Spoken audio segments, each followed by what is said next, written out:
समस्त को praise the Lord नमस्कार। आउ केमिति अछंती आपण माने मु आशा करूची आपण माने भलरे थिबे। तो मोर गत वीडियो जोटा बना हेची जे पाउल ख्रिस्टियन माननकु जेतेले ताड़ना करूथिले सेतेबेले से केहू धर्म रे थिले। तो आमे आलोचना रे देखिलु जे पाउल प्रकृत रे जिहुदी धर्म रे थिले। जेमिति कि अनेक लोक माने कहंती जदि से ख्रिस्टान मानकु विरोध करूथिले तेबे से निश्चय से जणे हिंदू रे थिले बोली लोक कहंती, किंतु प्रकृत रे सेमिति नहे, से ईश्वरंकर लोक ही थिले। आउ जिहुदी धर्म रे थिले, आउ से व्यवस्था मध्य जानिथिले, आउ से बाइबल रे बहुत प्रांजल भाव रे व्यवस्था रे से निपुण थिले। तो आज आम आलोचना करिबा जदि से व्यवस्था अनुसार थिले आउ परमेश्वर को जानी थिले, ईश्वरंकर लोक थिले, तो कौन पाई से लोक ख्रिस्टान मान अर्थात जो मैंने जीशु ख्रीष्ट को ग्रहण करुथिले से मानक कौन पाई ताड़ना करुथिले से उपरे अल्प के टिके आमे आलोचना करिबा। सेति टिके आमे प्रार्थना करिके आरंभ करिबा। प्रेमय प्रभु धन्यवाद सुंदर अवकाश देलो। आज आम जो विषय आलोचना करिया जाऊँ ता बुझा निमंते सरल हृदय मन दियो, जटिलता फिंगी दे सरल रास्ता जावाक साहाय्य कर। प्रार्थना जीशु नाम रे मागिलु, आमेन। तो टिके आम पढ़ा जहाँकि आम गत थर मध्य से रेफरेन्स नहीं फिलिपी 3 जोटा कि आमर लिखाई 6 पद। उद्योग संबंध में मंडलीर जड़े ताड़नाकारी पुणी व्यवस्थागत धार्मिकता संबंध में निर्दोष देखा जाउथिले।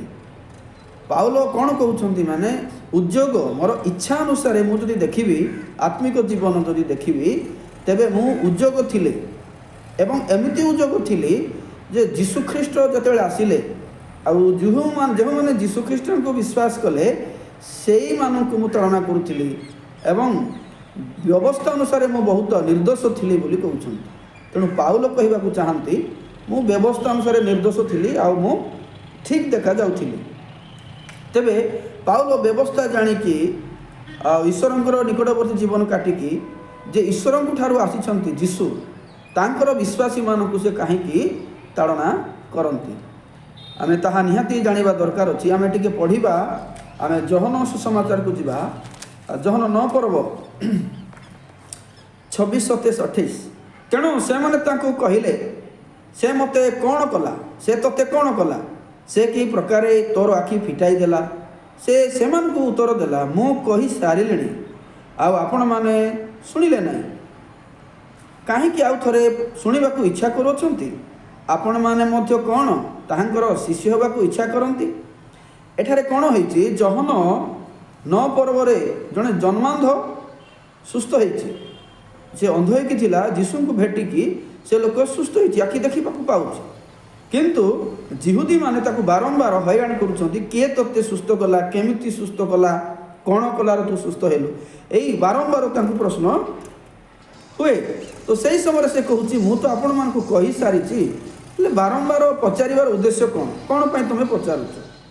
कौन आपण माने तांकर शिष्य हेबाकू चाहंती कि आपण माने शिष्य हेबे कि? तो सही समय से माने कौन कहउछंती देखंतु 28 पद। सेथिरे से माने तांको गाली देई कहिले तू सेईटार शिष्य, किंतु आम्भे माने मसांकर शिष्य। देखंतु एठारे कौन लिखाई छि? तू तांकर शिष्य ही पार, सेईटार शिष्य माने भद्रामी नाही, सेईटार शिष्य तू, किंतु आमे मसांकर शिष्य। तो ए माने कौन कहउछंती देख, जीशुंकर आमे शिष्य हेबो नाही, आमे होचु मसांकर शिष्य। मसांकर नियम जहाँ अच्छी आम पालन करूँ। तो मु कौन कौन कहवाक चाहे एठारे आपण माने देखंतु जे एमाने मसां को मानुछंती, मसांकर नियम मानुछंती, आ मसा जहाँ शिक्षा देइछंता पालन करिया चाहूँगी। तेबे मसां को जो परमेश्वर वाक्य कहिथिले आंकर विचार अनुसार, आंकर धारणा अनुसार से अलगा। ए जीशु केउठारु आसीछंती तांकु जणा नाही, जीशु को से माने ग्रहण करिया चाहू नांती। तेणु तांकर दृष्टि रे जीशु ईश्वरंक ठारू आसी नाहांती ए प्रकार मन अछि। आउ आमे देखिबा से 7 पर्व से जोहन 7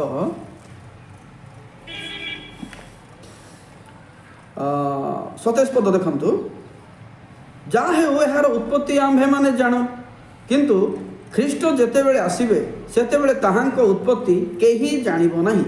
देखंतु एमानंको भितरे गुटे कोन अछि ख्रीष्ट आसीबे बोले माने जानिछंती ख्रीष्ट दिने आसीबे जेहेतु भाववाणी अनुसार जीशु ख्रीष्ट आसीबार अछि एमाने जानिछंती किंतु ये से व्यक्ति नुहंती जहाँ हेउ आमे जानिछु नले ठकी हेई थांतु हैरान हेई थांतु आमे जानिछु यार उत्पत्ति ये केहुठारे जन्म हेइछि आमे जानिछु। तो एमाने कहिबाकु चाहंती जीशुंकर जन्म जो जगार हेइछि सेटा ख्रीष्टंकर जन्म जगह हेबो नाही तो प्रभुंकर जन्म जगह हेबो नाही। जदि ख्रीष्ट आसीबे कौनसी लोक जानि पारबे नाही आमे तांकर जन्म जानि सारिछु तो ये केमती मसीह हेबे अर्थात जीशुंकु ए जिहुदी माने ए फारूसी माने ये परमेश्वरंक ठारू आसीथिबा व्यक्ति बोली ग्रहण करि पारंती नाही। आउ से जहन 1 पर्व को जीवा हमें जहन 1 कौन लिखा अच्छे देख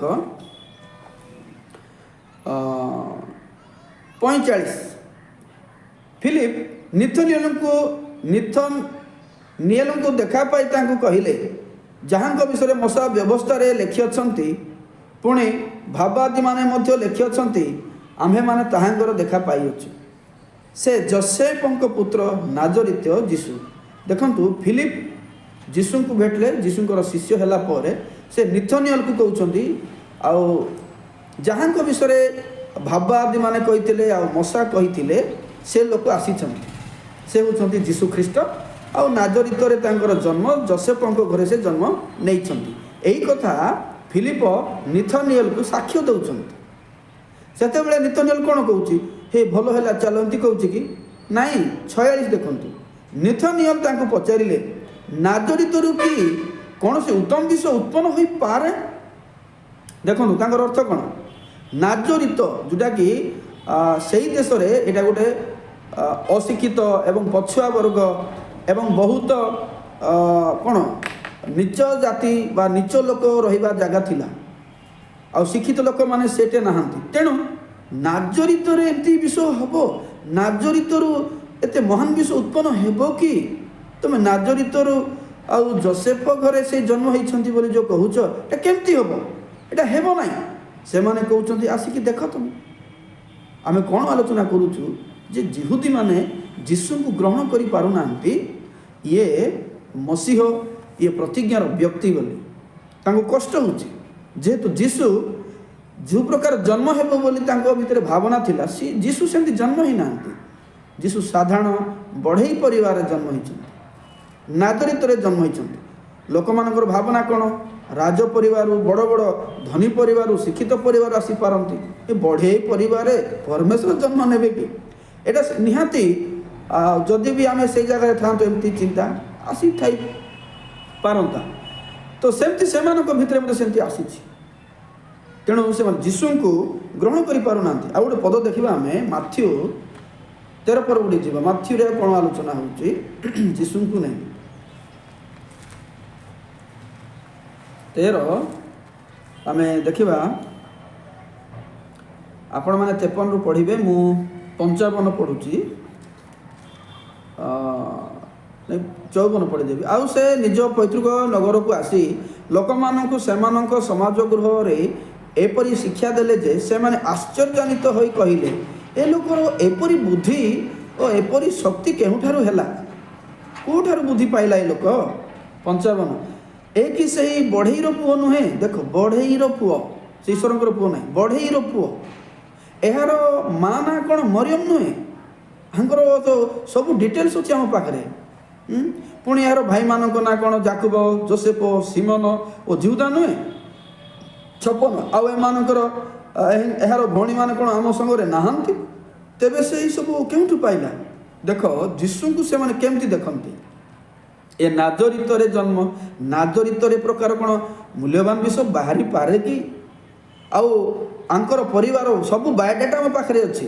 तांकर परिवार सदस्य समस्ते अछंती तांकर माँ मरियम तांकर बापा जोसेफ से माने बढ़ई परिवार आंकर भौणी माने अछंती तांकर भाई माने अछंती तो एमानकर तो से शिक्षागत नहीं आमे जानिछु एमानकर बैकग्राउंड कौन तो जीशु केमती मूल्यवान लोक ହେଇପାରିବେ 57 ଆଉ ସେମାନେ ତାହାଙ୍କର ବିଘ୍ନ ପାଇଲେ କିନ୍ତୁ ଯୀଶୁ ସେମାନେ କହିଲେ ଭାବବାଦୀ ନିଜ ପୈତୃକ ନଗର ଓ ସପରିବାର ବିନା ଅନ୍ୟ କୌଣସିଠାରେ ହତାଦର ହୁଅନ୍ତି ନାହିଁ।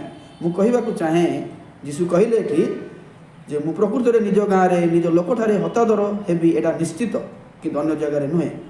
ତ ଯୀଶୁ ଯେଉଁ ନିଜ ଲୋକମାନଙ୍କ ନିକଟକୁ ଆସିଲେ ଏ ନିଜ ଲୋକମାନେ ଜିହୁଦୀ ଲୋକମାନେ ତାଙ୍କୁ ଗ୍ରହଣ କଲେ ନାହିଁ ବରଂ ତାଙ୍କୁ ବିରୋଧ କଲେ ତାଙ୍କୁ ଗ୍ରହଣ କଲେ ନାହିଁ। ଆଉ ଯେଉଁମାନେ ବି ଯୀଶୁଙ୍କୁ ଗ୍ରହଣ କରୁଥିଲେ ତାଙ୍କୁ ସେମାନେ ତାଳନା କରୁଥିଲେ ତୁଚ୍ଛ କରୁଥିଲେ। ଗାଲାତି ଦେଖନ୍ତୁ ପାଉଲ କ'ଣ ବୋଲି କହୁଛି ଗାଲାତିରେ ଗାଲାତି 1:13 ପୂର୍ବେ ଜିହୁଦୀ ଧର୍ମରେ ମୋହର ଆଚାର ବ୍ୟବହାର ସମ୍ବନ୍ଧରେ ତୁମମାନେ ଶୁଣିଅଛ। ମୁଁ ଜିହୁଦୀ ଧର୍ମରେ କେମିତି ଥିଲି ତୁମେ ଶୁଣିଅଛ। ମୁଁ ଈଶ୍ୱରଙ୍କ ମଣ୍ଡଳୀକୁ ଅତିରିକ୍ତ ଭାବରେ ତାଡ଼ନା କରୁଥିଲି ମାନେ ସେ ଉଦ୍ଧାର ହେଲା ପରେ ସାକ୍ଷ୍ୟ ଦିଅନ୍ତି ଓ ତାହା ଉଚ୍ଛିନ୍ନ କରିବାକୁ ଚେଷ୍ଟା କରୁଥିଲି। ଜିହୁଦୀ ଧର୍ମରେ ଏମିତି ଥିଲି ମୁଁ ଈଶ୍ୱରଙ୍କ ମଣ୍ଡଳୀକୁ ତାଡ଼ନା କରୁଥିଲି ଉଚ୍ଛିନ୍ନ କରିବାକୁ ଚେଷ୍ଟା କରୁଥିଲି 14 ପଦ। ଆଉ ମୋହର ପିତୃପୁରୁଷଙ୍କ ପରମ୍ପରାଗତ ରୀତିନୀତି ନିମନ୍ତେ ଅତ୍ୟନ୍ତ ଉଦ୍ଯୋଗୀ ହୋଇ ଦେଖ ପିତୃପୁରୁଷ ବୋଇଲେ ତାଙ୍କର ପୂର୍ବପୁରୁଷ ମଶାଙ୍କ ସମୟର କଥା ସେ କହନ୍ତି ଯେ ଯେଉଁ ପରମ୍ପରା ଓ ରୀତିନୀତି ମୋତେ ଦିଆଯାଇଥିଲା ବ୍ୟବସ୍ଥା ମୁଁ ଯେଉଁ ଜାଣିଥିଲି ମୋହର ସମବୟସ୍କ ସଜାତି ଲୋକମାନଙ୍କ ମଧ୍ୟରେ ଅନେକଙ୍କ ଠାରୁ ବଳି ଜିହୁଦୀ ଧର୍ମରେ ଅଗ୍ରସର ହେଉଥିଲି। ଦେଖନ୍ତୁ କ'ଣ ଲେଖା ହେଇଛି ମୁଁ ଅତ୍ୟଧିକ ଭାବରେ ଜିହୁଦୀ ଧର୍ମକୁ ରକ୍ଷା କରିବା ନିମନ୍ତେ ପ୍ରାଣପଣ କରୁଥିଲି ଆଉ ମୋ ବୟସ୍କର ଯେତେ ଲୋକମାନେ ଥିଲେ ସମସ୍ତଙ୍କ ଠାରୁ ଅଧିକ ପରିଶ୍ରମ କରିଥିଲି ଆଉ ବ୍ୟବସ୍ଥା ଅନୁସାରେ ମୁଁ ବହୁତ ନିର୍ଦ୍ଦୋଷ ମଧ୍ୟ ଥିଲି। ତେବେ ଯେହେତୁ ବ୍ୟବସ୍ଥା ଅନୁସାରେ ଅଛନ୍ତି ଆଉ ବ୍ୟବସ୍ଥା ଅନୁସାରେ ଜୀବନ କାଟୁଛନ୍ତି ଆଉ ପାଉଲ ଫାରୁସି ମଧ୍ୟ ଅଟନ୍ତି କିନ୍ତୁ ଯୀଶୁଙ୍କୁ ବିରୋଧ କରୁଥିଲେ। ୟାର ଅର୍ଥ କ'ଣ ଆପଣମାନେ ଦେଖନ୍ତୁ ଜିହୁଦୀମାନେ ଆଉ ପାଉଲ ମଧ୍ୟ ଜଣେ ଜିହୁଦୀ ସେ ସଜାତି ଅଟନ୍ତି। ଯଦି ଆପଣ ଦେଖିବେ ଗାଲାତିର ସେ 2:15 ଲେଖା ହେଇଛି ସେ ପିତରଙ୍କୁ କହୁଛନ୍ତି ଆମେ ଜନ୍ମରେ ଜିହୁଦୀ ବିଜାତି ପାପୀ ନାହିଁ ଅର୍ଥାତ୍ ପାଉଲ ସଜାତି ଅଟନ୍ତି। ତେଣୁ ଯେଉଁ ସଜାତି ମାନେ ଯେଉଁ ଜିହୁଦୀ ମାନେ ଯୀଶୁଙ୍କୁ ବିରୋଧ କରୁଛନ୍ତି ଏ ପ୍ରକାର ସାଧାରଣ କ'ଣ ନାଗରିକରୁ କ'ଣ ଏ ପ୍ରକାର ବିଷୟ ହେଇପାରେ କି? ତ ପାଉଲଙ୍କ ମଧ୍ୟରେ ସୁଦ୍ଧା ସେ ପ୍ରକାର ବିଷୟ ଅଛି। ପାଉଲ ମଧ୍ୟ ଯୀଶୁଙ୍କୁ ସେମିତି ଭାବୁଛନ୍ତି ଆଉ ଲୋକମାନେ ଯୀଶୁଙ୍କୁ ଯେଉଁ ବିଶ୍ୱାସ କରିକି ତାଙ୍କର ଆରାଧନା ପ୍ରଶଂସା କରୁଛନ୍ତି ସେମାନେ ରାଗୁଛନ୍ତି ତାଙ୍କୁ ବିରୋଧ କରିବାକୁ ଚାହୁଁଛନ୍ତି ସେମାନେ ଭୁଲ ବୋଲି ଭାବୁଛନ୍ତି ଏଇଟା ଠିକ୍ ନାହିଁ ବୋଲି ଭାବୁଛନ୍ତି ତେଣୁ ମଣ୍ଡଳୀକୁ ଚାଳନା କରିବାକୁ ଚାହୁଁଛନ୍ତି। ଜହନ 5:46 ଜହନ 5:46 କାରଣ ତୁମମାନେ ଯଦି ମଶାଙ୍କୁ ବିଶ୍ୱାସ କରନ୍ତ ତେବେ ମୋତେ ବିଶ୍ୱାସ କରନ୍ତ ଯେଣୁ ସେ ମୋ ବିଷୟରେ ଲେଖିଅଛନ୍ତି। ଦେଖ ଯୀଶୁ ଏଠି ମଧ୍ୟ କହୁଛନ୍ତି ତୁମେ ମୋତେ କାହିଁକି ବିରୋଧ କରୁଛ ମୁଁ କ'ଣ ଭୁଲ ଭାଲ କରିଦେଲି କି ତୁମେ କହୁଛ କି ଆମେ ମଶାଙ୍କୁ ମାନୁଛୁ ଯଦି ତୁମେ ମଶାଙ୍କୁ ମାନନ୍ତ ତେବେ ମୋତେ ମଧ୍ୟ ମାନିଥାନ୍ତ ଅର୍ଥାତ୍ ମଶା ମୋ ବିଷୟରେ ଲେଖିଛନ୍ତି ମୋ ବିଷୟରେ ସାକ୍ଷ୍ୟ ଦିଅନ୍ତି। ଯୀଶୁ ଅନେକ ଥର କହିଛନ୍ତି ମୁଁ ପ୍ରତିଜ୍ଞା ଅନୁସାରେ ଆସିଥିବା ବ୍ୟକ୍ତି ସେଥିପାଇଁ ସେ କହନ୍ତି ମୁଁ ଓ ପିତା ଏକ ତୁମେ ପିତାଙ୍କୁ ଗ୍ରହଣ କରୁଛ ବୋଲି ଭାବୁଛ କିନ୍ତୁ ନାହିଁ ଆହୁରି କହନ୍ତି ଖାଲି ଈଶ୍ୱରଙ୍କୁ ନାହିଁ ମୋତେ ମଧ୍ୟ ଜାଣିବା ଦରକାର ତେବେ ଅନନ୍ତ ଜୀବନ ହେବ ଜହନ 17:3। ତ ଯୀଶୁ ଅନେକ ଥର କହିଲେ ବି ଲୋକମାନେ ଗ୍ରହଣ କଲେ ନାହିଁ। ଠିକ୍ ସେମିତି ପାଉଲ ମଧ୍ୟ ଯେତେବେଳେ ସାଉଲ ନାମରେ ଥିଲେ ସେ ମଧ୍ୟ ଗ୍ରହଣ କରିପାରୁନଥିଲେ। ତେଣୁ ଯଦି ବି ସେ ଜିହୁଦୀ ଧର୍ମରେ ଥିଲେ ବ୍ୟବସ୍ଥା ଜାଣିଥିଲେ ଫାରୁସି ଥିଲେ ବ୍ୟବସ୍ଥା ପାଳନ କରିଥିଲେ ତଥାପି ଅନ୍ୟମାନେ ସମସ୍ତେ ଯେମିତି ଯୀଶୁଙ୍କୁ ବିରୋଧ କରୁଥିଲେ ଠିକ୍ ସେ ମଧ୍ୟ ବିରୋଧ କରୁଥିଲେ। ଅର୍ଥାତ୍ ଯୀଶୁଙ୍କର ପ୍ରଚାର ବ୍ୟବସ୍ଥା ଠାରୁ ଟିକେ ଭିନ୍ନ ଥିଲା। ବ୍ୟବସ୍ଥାର ମୁକ୍ତ ବାକ୍ୟ ସେ ପ୍ରଚାର କରୁଥିଲେ ଏବଂ ଯୀଶୁ ନାଜରିତରେ ଜନ୍ମ ହୋଇଥିଲେ ବଢ଼େଇ ପରିବାରରେ ଜନ୍ମ ହୋଇଥିଲେ ତେଣୁ ପାଉଲ ମଧ୍ୟ ଗ୍ରହଣ କରିପାରୁନାହାନ୍ତି ଇଏ ମସିହ ଇଏ ଖ୍ରୀଷ୍ଟ। ସେଇଥିପାଇଁ ପାଉଲ ଅନ୍ୟ ସମସ୍ତେ ତାଙ୍କୁ ବିରୋଧ କରିଥିଲେ।